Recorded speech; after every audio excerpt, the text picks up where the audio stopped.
Morning, my friends. I'm Pastor Ben Hayes from First Baptist Church, Dadeville, Alabama, bringing you our thought for the day on this thankful Thursday. And I am very thankful for you, thankful for what God has done in my life and what God is doing in our church, and looking forward to what He has in store for us today.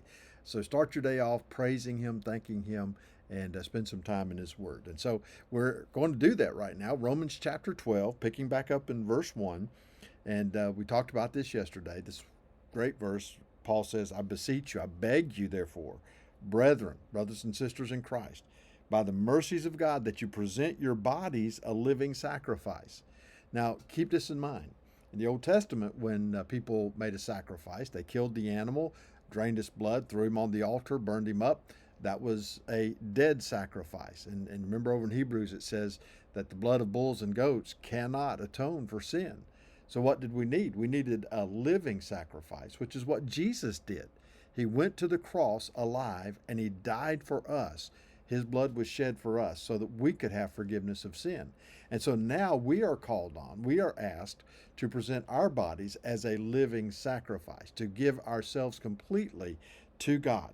And then he says that it has to be holy, acceptable to God, just like the other sacrifices in the Old Testament. They had to be without spot or blemish. Now, listen, the only way we're without spot or blemish is through that relationship with Jesus. Keep that in mind. All right. And then he says that is your reasonable service. Now, some translations will say that is your reasonable worship.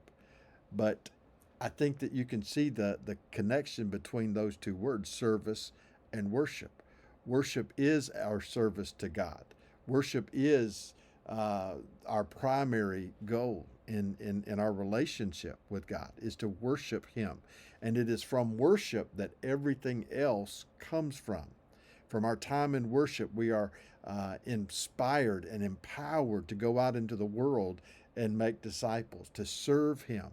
And it's all about our ability to experience the presence of God in our hearts and our minds, our emotions, our wills, and we make that decision to be obedient to Him. But I want you to see that word reasonable. Reasonable. He says this is your reasonable service, giving yourself completely to Him. Not extraordinary, not above and beyond the call of duty, not 110%. This is what's expected from us, to give Him ourselves completely as living sacrifices because of what He did for us, right? Now look at this. You want to live the Christian life? You want to stop stumbling all the time? Now, you are going to periodically stumble because you're a human being. But you want to live the Christian life and be as close to God as you possibly can. Listen to what he says in verse 2. And do not be conformed to this world, but be transformed by the renewing of your mind, that you may prove what is that good and acceptable and perfect will of God. Well, let's break that down. What does it mean that when he says, do not be conformed to this world? Well, we are pilgrims, strangers passing through this world. This world is not our home. Our citizenship is in the kingdom of heaven. And so what we have to always be on guard against, and this is what Paul is telling us, is becoming like the world, becoming like the society around us.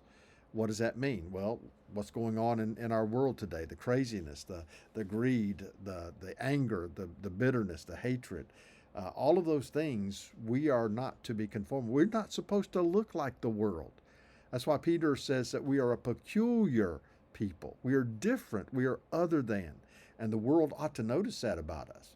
They ought to notice that there's something different about us. So we cannot be conformed to this world by listening to the music of this world, by watching the TV shows and the movies of this world that are against Christian values and morals.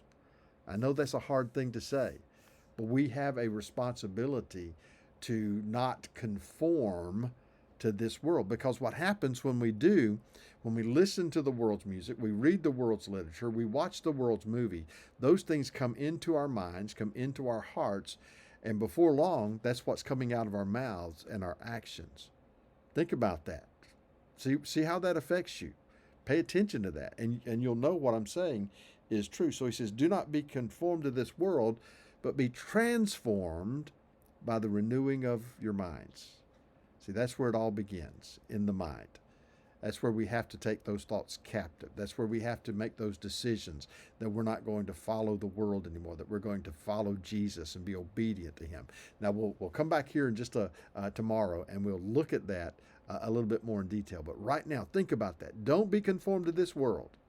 Be transformed by the renewing of your mind. Be blessed.